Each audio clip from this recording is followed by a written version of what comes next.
ogni scontrino, non importa la spesa, un biglietto, anche un caffè, anche una matita. E più biglietti, più probabilità di vincere. È la lotteria degli scontrini, qui nel veneziano è già iniziata, battendo sul tempo quella nazionale. Basta che siano nei negozi di Marghera.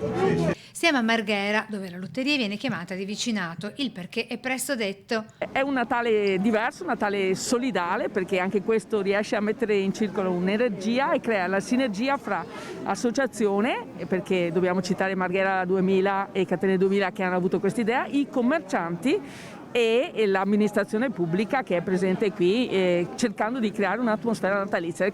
Giocare è semplice, si fanno acquisti nei negozi, bar e ristoranti di Marghera e poi, scontrino alla mano, per ricevere gratuitamente i biglietti della lotteria ci si presenta alla casetta in legno dei volontari di Piazza Mercato dietro al municipio. Fino al 23 ce n'è, signore. E questo è stato un momento da far avvicinare i nostri cittadini in piazza e farli ancora andare in giro per i nostri negozi.